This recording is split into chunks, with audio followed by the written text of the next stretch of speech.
같이 기도함으로 새벽기도 시작하겠습니다. 하나님 아버지 감사합니다. 우리의 삶이 하루하루 그냥 지나가는 것이 아니라 하나님 가운데 다시 한번 바라볼 수 있고 우리의 삶을 하나님 은혜 가운데 다시 한번 느껴볼 수 있고 그래서 하루하루마다 매일매일 하나님이 주신 하루가 선물인 것을 고백하며 살아가는 우리의 삶이 될 수 있도록 하나님 인도하여 주옵소서. 예수 그리스도의 이름 받들어 기도합니다. 아멘. 오늘은 예레미야 3장 19절에서 4장 4절까지의 말씀입니다. 예레미야 3장 19절에서 4장 4절까지의 말씀입니다. 내가 말하기를 내가 어떻게 하든지 너를 자녀들 중에 두며 허다한 나라들 중에 아름다운 기업인 이 귀한 땅을 내게 주리라 하였고 내가 다시 말하기를 너희가 나를 나의 아버지라 하고 나를 떠나지 말 것이니라 하였노라. 그런데 이스라엘 족속아 마치 아내가 그의 남편을 속이고 떠나간 같이 너희가 확실히 나를 속였느니라. 여호와의 말씀이니라. 소리가 헐벗은 산 위에서 들리니 곧 이스라엘 자손이 애곡하며 간구하는 것이라. 그들이 그들의 길을 굽게 하며 자기 하나님 여호와를 잊어버렸음이로다. 배역한 자식들아 돌아오라. 내가 너의 배역함을 고치리라 하시니라. 보소서 우리가 주께 왔사오니 주는 우리 하나님 여호와이심이니이다. 작은 산들과 큰 산 위에서 떠드는 것은 참으로 헛된 일이라. 이스라엘의 구원은 진실로 우리 하나님 여호와께 있나이다. 부끄러운 그것이 우리가 청년의 때로부터 우리 조상들의 산업인 양떼와 소떼와 아들들과 딸들을 삼켰사온즉 우리는 수치 중에 눕겠고 우리의 치욕이 우리를 덮을 것이니 이는 우리와 우리 조상들이 청년의 때로부터 오늘까지 우리 하나님 여호와께 범죄하여 우리 하나님 여호와의 목소리에 순종하지 아니하였음이니이다. 여호와께서 이르시되 이스라엘아 네가 돌아오려거든 내게로 돌아오라. 네가 만일 나의 목전에서 가증한 것을 버리고 네가 흔들리지 아니하며 진실과 정의와 공의로 여호와의 삶을 두고 맹세하면 나라들이 나로 말미암아 스스로 복을 빌며 나로 말미암아 자랑하리라. 여호와께서 유다와 예루살렘 사람에게 이와 같이 이르노라. 너의 묵은 땅을 갈고 가시던 불에 파종하지 말라. 유다인과 예루살렘 주민들아 너희는 스스로 할례를 행하여 너희 마음과 죽을 베고 나 여호와께 속하라. 그리하지 아니하면 너희 악행으로 말미암아 나의 분노가 불같이 일어나 사르리니 그것을 끌 자가 없으리라. 아멘. 오늘은 이스라엘 바로 그 북왕국에 대하여 하나님이 견책하시는 대목이고 그들이 어떻게 하나님을 저버렸는가에 대하여 하나님이 분명하게 지적하시고 그것에 대하여 이스라엘 백성들이 회개하며 하나님께 돌아가고자 하는 그러한 장면이 담겨 있습니다. 그리고 그것을 보고 이 남유다 남왕국 백성들아 너희들도 깨달아라. 마음의 할례를 하고 나에게 돌아오라. 그 말씀을 하시는 거죠. 먼저 19절 보면 내가 이 아름다운 기업인 이 귀한 땅을 너에게 주겠다. 그리고 난 너의 이제 아버지다 라는 것을 너희가 잊지 말아라. 이렇게 말씀하셨는데 이스라엘 북왕국이 분명히 그냥 남편을 속이는 아내같이 그 바람난 아내같이 하나님을 버리고 우상 숭배로 뛰어들었죠. 그래서 21절에 소리가 헐벗은 산 위에서 들리니 이 헐벗은 산은 뭐라고 했습니까? 산당을 만들어 놓은 거죠. 이제 산당이 거기에 곳곳에 만들어지고 그러면서 그들이 어떻게 합니까? 21절에 그들의 길을 굽게 하며 자기 하나님 여호와를 잊어버렸음이로다. 그러니까 길을 자기들이 굽게 한다. 이 왜곡한다. 올바른 길에서 벗어난다라는 것이죠. 그래서 돌아오라는 거예요. 돌아오라. 내가 고쳐주겠다. 북왕국이 망한 다음에 이렇게 말씀하시는 거죠. 그러니까 그들이 회개하는 거 아닙니까? 보소서 우리가 주께 왔습니다. 주는 우리의 하나님 여호와이십니다. 우리가 우상들을 우리 조상 때부터 섬겨서 그 우상들이 우리를 다 삼켜버렸은즉 우리가 수치 가운데 나라가 망했고 결국 하나님께 범죄한 거 하나님께 순종하지 않았던 것 때문입니다. 라고 이제 고백을 하는 거죠. 그러니까 1절에 4장 1절에 여호와께서 이르시되 이스라엘아 네가 돌아오려거든 내게로 돌아오라. 돌아오라고 말씀하시는 거죠. 그들이 아무리 많이 큰 범죄를 행하였다 할지라도 하나님 돌아오면 고쳐주겠다라고 말씀하시는 거예요. 그게 늘 하나님의 마음입니다. 돌아오면 너희가 살리라. 그게 탕자 비유에 나왔던 이야기이기도 하고 구약에서 초지일과 하나님이 말씀하시는 대목이에요. 누굴 통하여? 바로 예언자들과 선지자들을 보내셔서 계속 돌아오라 라고 말씀하시는 거죠. 근데 문제는 지금 이 북왕국은 이제 회개하여 하나님께 돌아오려고 하고 있는데 남유다는 전혀 이 반응과 기미조차 보이지 않는다라는 거죠. 이 4절에 유다인과 예루살렘 주민들아 너희는 스스로 일어나 스스로 할례를 행하여 너희 마음 가축을 베고 나 여호와께 속하라. 그렇지 않으면 이 여호와의 분노가 불같이 일어나 그것을 사르게 될 것이다. 너희를 왕국을 망하게 할 것이다. 그래서 분명히 어떤 표현을 하시냐면 그냥 너희도 돌아오라 라고 말씀하시는 피상적인 이야기가 아니라 마음의 할례를 하라는 거예요. 그러니까 결국 돌아온다라는 게 그 탕자를 봐도 그렇지 않습니까? 이제 아버지밖에 없구나. 세상에서 내가 믿을 것이 없고 세상의 우상, 돈, 쾌락 어떠한 일과 성공을 따라 살아가 봤자 결국 그게 나에게 남겨주는 것은 아무것도 없구나. 아버지 집으로 가야겠다. 그렇게 깨어진 마음으로 아버지 앞으로 돌아오는 거. 이제 아버지밖에 없습니다. 저 부족한 죄인입니다. 라고 고백하는 그 탕자의 고백. 그게 마음의 할례를 하는 거예요. 그냥 돌아온다라는 취지가 아니라 그 마음이 깨어져서 오는 것. 그것이 중요하다라는 거죠. 왜 마음이 깨어지는 게 중요할까요? 마음이 깨어져야 들리니까요.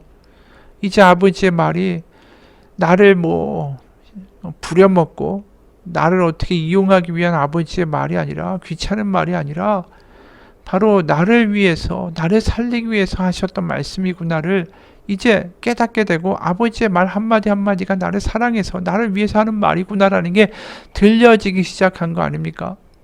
마음의 할례가 되니까 들려지기 시작한 거죠. 그러니까 탕자가 아버지 집에 돌아와서 과거와 똑같이 살겠습니까? 아버지가 말하는 그 한마디 한마디가 자기 마음에 아멘, 네 아버지 이렇게 대답되지 않았을까요? 그러니까 지금 마음의 할례를 하라는 거예요. 들려질 수 있도록 그 귀가 좀 열리라는 거죠. 그래서 우리가 창세기 17장에서 원래 아브라함에게 할례를 하라고 하셨죠. 나의 백성이니까 언약의 백성이니까 그 육신의 할례를 하라. 근데 중요한 건 육신의 할례가 아니라 마음의 할례다. 부드러운 마음이다. 들리는 마음이다. 라는 거죠.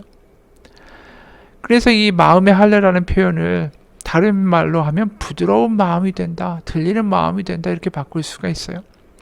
그래서 에스겔 36장 26절, 27절 보면 이 구절도 굉장히 유명한 구절인데 이렇게 나옵니다. 또 새 영을 너희 속에 두고 새 마음을 너희에게 주되 너희 육신에서 굳은 마음을 제거하고 부드러운 마음을 줄 것이며 또 새 영을 너희 속에 두어 너희로 내 율례를 행하게 하리니 너희가 내 규례를 지켜 행할지니라. 이 마음이라고 나와 있지만 결국 이제 레브라는 그 히브리어는 결국 심장이라는 뜻이에요. 너희들에게 새 심장을 주고 이제 돌같이 된 심장을 제거해 버리고 드디어 나를 향하여 뛰는 가슴, 그 심장을 너에게 심어 주겠다라고 말씀하시는 거예요. 그러니까 하나님에 대하여 반응하는 마음, 반응하는 심장, 이제 굳은 심장이 아니라 더 이상 뛰지 않는 심장이 아니라 그런 마음을 주겠다라고 말씀하시는 거죠. 그게 마음의 할례예요. 그러니까 남유다 백성들에게 그렇게 하고 마음을 다하고 하나님을 마음과 뜻과 너의 모든 것을 다해서 하나님을 사랑하는 그 마음을 너희가 다시 회복해야 된다라고 말씀하시는데 남유다가 결국 회복이 됩니까? 마음의 할례를 하고 돌아옵니까? 아니죠. 나라 망할 때까지 끝까지 바벨론이냐 애굽이냐 계속 그 저울질만 하다가 결국 바벨론에 의해서 완전히 패망하는 거 아닙니까? 그들의 선택지에는 하나님은 전혀 없었어요. 바벨론과 애굽만 있었을 뿐이지. 결국 그렇게 다 박살나고 남 왕국이 패망하고 포로로 끌려가고 그 이후에 그들이 다시 회복되어 돌아올 때에 하나님은 뭐라고 말씀하시냐 하면 너희들 마음 가운데 새로운 마음을 주고 마음의 할례를 내가 이루리라 라고 말씀하세요. 그러니까 망하기 전에는 너희가 할례를 해라. 마음이 할례가 돼야 된다, 들려야 된다라고 하지만 전혀 들리지 않으니까 결국 유배를 통하여 포로를 통하여 결국 그 마음 가운데 할례가 이루어진 거죠. 아, 하나님밖에 없구나. 우리가 망한 건 내가 하나님을 제대로 보지 않고 듣지 않고 하나님의 말씀이 전혀 우리 마음에 와닿지 않아서이구나. 그 깨어진 마음이 됐을 때 그때부터 새로운 역사가 일어나는 거 아닙니까? 그래서 이 마음의 할례라는 표현이 결국 이루어지는 건 언제냐면 신명기를 보게 되면 신명기 30장에 이런 표현이 나와요. 굉장히 특이한 표현인데 그 3절부터 신명기 30장 3절부터 6절까지 보겠습니다. 내 하나님 여호와께서 마음을 돌이키시고 너를 긍휼히 여기사 포로에서 돌아오게 하시되 내 하나님 여호와께서 흩으신 그 모든 백성 중에서 너를 모으시리니 네 쫓겨간 자들이 하늘가에 있을지라도 네 하나님 여호와께서 거기서 너를 모으실 것이며 거기로부터 너를 이끄실 것이라. 네 하나님 여호와께서 너를 네 조상들이 차지한 땅으로 돌아오게 하사 너에게 다시 그것을 차지하게 하실 것이며 여호와께서 또 너에게 선물을 행하사 너를 내 조상들보다 더 번성하게 하실 것이며 내 하나님 여호와께서 내 마음과 내 자손의 마음에 할례를 베푸사 너로 마음을 다하며 뜻을 다하며 내 하나님 여호와를 사랑하게 하사 너로 생명을 얻게 하실 것이며. 이게 어디에 나온다고요? 신명기예요. 율법을 말씀하고 있는 신명기 맨 마지막 거의 30장에 하나님이 새 마음을 주고 마음의 할례를 하게 하사 마음과 모든 뜻을 다하여 하나님을 사랑하게 만드시겠다. 그렇게 하실 것이다. 그게 언제라고요? 다 포로가 되어서 끌려간 다음 다시 돌아와서 하나님이 다시 그들을 모으셨을 때에 그 일이 일어나게 될 것이다. 이렇게 말씀하시는 거예요. 그러니까 결국은 하나님이 마음의 할례를 다시 이루게 하시고 그 가운데 새 마음을 주시고 새 영을 주시고 하나님의 그 새로운 백성으로 다시 새로운 창조를 또 새로운 출애굽을 이루시겠다라는 게 신명기에 이미 예언되어 있다라는 거죠. 그러니까 율법으로 사실 우리가 바뀔 수가 없다라는 것은 구약에서 결국 모세오경에서 이미 드러나 있다라는 거예요. 우리의 행위나 우리의 의지가 아니라 하나님께서 우리를 바꾸셔야 된다라는 거죠. 하나님이 우리의 마음에 할례를 베푸셔야 되고 그래서 마음과 뜻을 다해 하나님을 사랑하게 만들어 주셔야 되고 그렇게 해서 우리가 생명을 얻게 해 주셔야 되고 결국 하나님이 그렇게 하셔야 한다라는 거죠. 실제로 그것이 언제 일어났습니까? 결국 그들이 땅으로 돌아오죠. 가나안으로 들어와서 결국 시간이 흘러 예수님이 탄생하시죠. 결국 십자가를 통하여 온전한 마음의 할례가 일어나는 거 아닙니까? 결국 예수님의 십자가를 보면서 우리는 항상 마음 가운데 우리가 죄인입니다. 하나님, 탕자와 같은 우리입니다. 세상에 휩쓸리고 세상의 우상이 자꾸만 우리를 흔들 때 흔들리는 연약한 자입니다. 불쌍히 여겨주세요, 하나님. 그 이야기를 할 때 두 팔 벌려 나오시는 그 아버지, 탕자의 아버지처럼 십자가 예수님은 두 팔을 벌려서 나에게 오라. 내가 너에게 생명수를 주리라. 저 십자가에서 두 팔 벌려 우리를 맞이하고 환영하고 계시다라는 것이죠. 결국 그 십자가 밑에 갈 때에 우리는 더 이상 나의 고집과 나의 우상을 쫓아가는 게 아니라 하나님의 말씀이 들리기 시작해요. 아, 하나님이 저렇게 나를 사랑하시는데 하나님이 나를 위해 저 아들까지 죽이셨는데 그 사랑의 하나님이 나를 선한 길로 인도하실 거야.